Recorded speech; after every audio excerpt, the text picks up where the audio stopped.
Okay, I did a short one because it gets the dogs here, and also I think it's loud for you guys when you first come to it. So.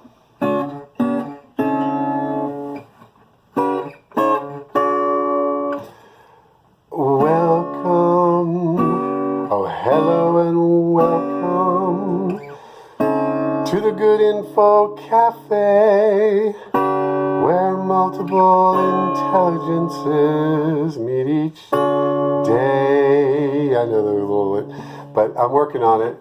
And then, so the Good Info Cafe is where I make a commitment to be faithful and true, and promise to help you maintain the good and perhaps feel even better at our cafe of meeting for the breaking of info bread, where I meet with you each and every day. So get ready for some nectarous music, delicious enjoyment, cage-free hope, and organic, big, serious, helpful concepts in the pursuit of truth.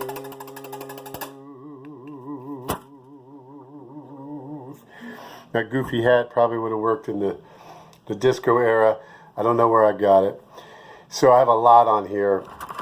So I might be going fast and kind of all over the place. So you're in on the creative process to create a theme song as I do the opening welcome, and then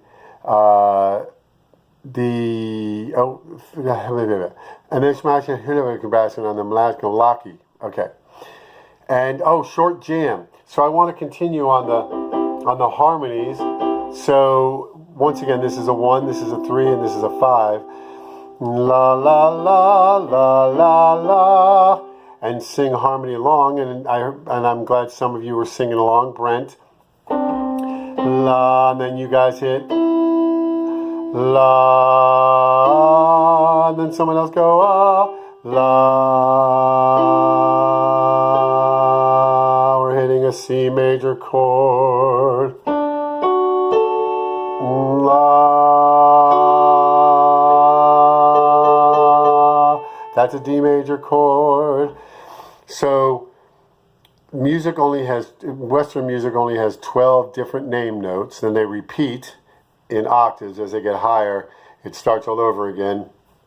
And so whenever singing, you're only a note or half step or a whole step away from getting in key. So don't worry about it. You can get back and use bluesy and what's the word, and scoop to get back on it as you create. And I just grabbed some lyrics, and I hadn't looked at them to try to come up with a melody, so I'm just going to sing them and just come up with something. So once again, you're in on the creative process of just, here's some words, now make a melody. That's how songs, one of the ways that songs get created. Sometimes you have lyrics that you then just play on the piano or guitar or whatever, or just sing a cappella and come up with a melody and come up with something, and then the things that sound good, you stick with those and throw away the others. So I'm going to do that, but then there was one song that I wanted to, so the songs that, and actually I'm going to add that one, the songs that are vying to be the top 10 as foundational to my channel are Love Your Enemies, and then The Golden Rule, which is since you can't compete if there's no one to beat, how do you show that you got what it takes? You got to push it up to reach the golden cup. Give your best to others as you have them give their best to you. Really cool rhythmic song.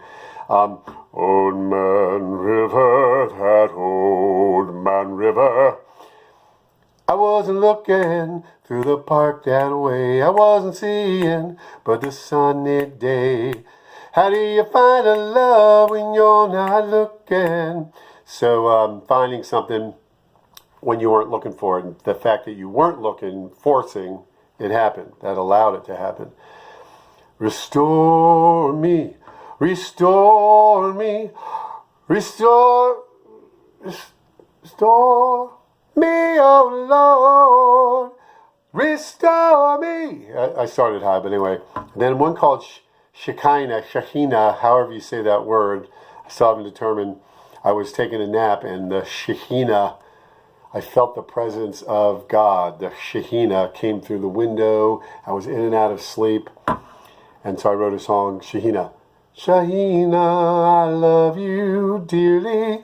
Shekhinah, or Shekinah. Shekinah, whoa, whoa, whoa. I haven't done that one yet because I have to find the chords. And then God has got all the power. God gives it, God takes it away. God has got all the power. God gives and takes away. And then she's running on. And then an art song in honor of Todd Duncan. He wanted me to sing art songs and have an international singing career. And then a song called Love Always. Oh, that's a really cool song. I'll have to do that one. Hurt, the one by Trent Reznor, Nine Inch Nails, and Johnny Cash. And I do a mix of it. And Mary, did you know? Mary, did you know? Gorgeous song. So those are vying for the top 10. And then another one is,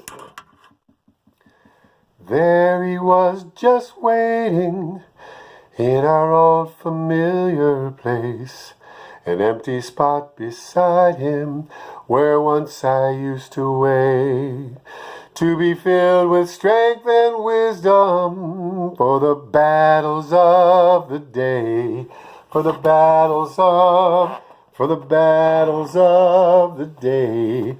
I would have passed him by again, but I clearly heard him say, I miss my time with you, those moments together.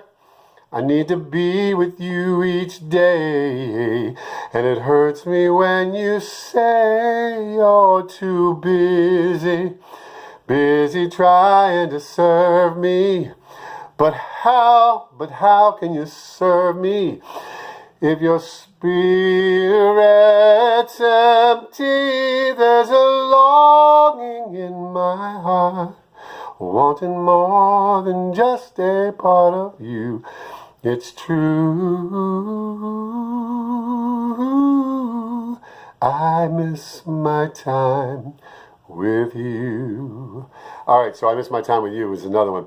So on my notes here, so I'm following up on the of psychological association, these whatever they're called. I'll think of it later. APA. So that to preempt their virtue signaling, we all want things to be better. At least 70% of us want things to be better. The ones who are looking at that guidelines for psychologists on how to deal with boys and men, that took 4 words, and I'll talk about the aggression one, that, in sports, be aggressive. And I have a cheer to do that I learned from my sister who was a cheerleader. Anyway, following up. You're not better than anybody because you want to do this and deal with that it's overall harmful to be to dominate. Oh yeah, great. Say that to the the ones who saved your life at a fire or whatever because they took over. And women can be dominant. It's feminine and masculine, men and women. Come on, you took these 4 words. Being stoicism, that's neutral. It depends on the context. The only one was aggression. In general, it does have a negative connotation, but as Brent brought up, in nature, I still am looking at the provocation part. So a mother protecting her cubs she's provoked, or a father, whatever. But in sports, you can be aggressive because it's within the rules. And the other team can be aggressive too. It's an even amount of aggression. Now, if the aggression is outside of the rules, then it's bad. So, there we have that. But But it's insidious, this guidelines for, because they're smart people doing dumb actions. So that's information literacy, and they're probably smart and they're literate for sure, the ones behind these guidelines, but their actions are not. And so that brings up these barriers to being information literate. And so these kind of things will affect the people behind those guidelines. Information, I'm announcing.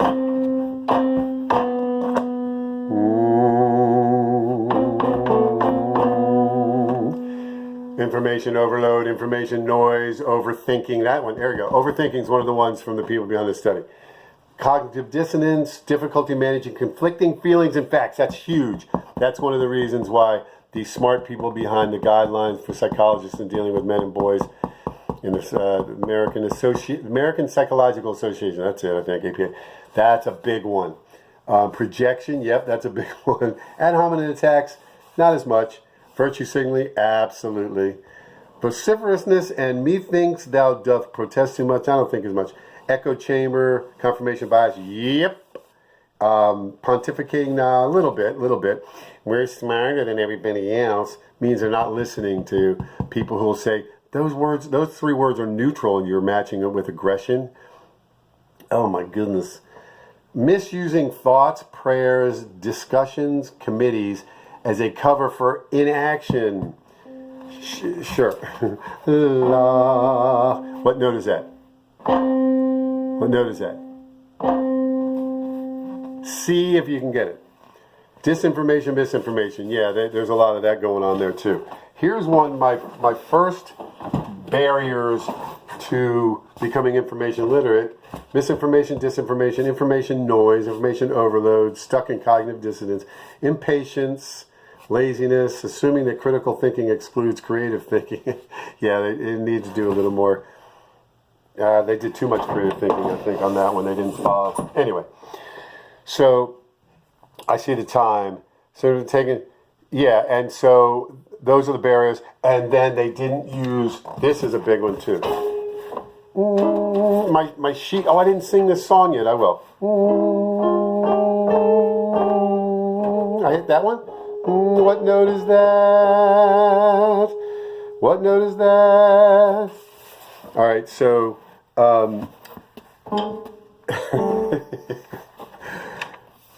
multiple intelligences. The people behind the study definitely use their logical, mathematical to a level. Verbal linguistic, I think they use the most, but they didn't use some of these other ones. The bodily kinesthetic, they're not in touch, because competition, it happens in a very healthy way through sports. So there you have that. I'll put this over here. So this is just lyrics, and I'm just going to sing to it. And when you're doing that, the more you can feel free, and the muse. I don't know if I'll be that. Anything else? Sharon's link, exposing the dumb bias of journals. So check out Sean's link. I think Sean had a link like 2 videos ago. Check out that link. It's really funny and sad, but good work by these liberal professors. And I think they're getting in trouble now. I had a thought that every home, it had a chicken in every pot and whatever. My new call could be some kind of food in every home. So whether it's herbs or hydroponics, what is that called? Or the one that's water, where you grow something inside. Okay, time's coming up.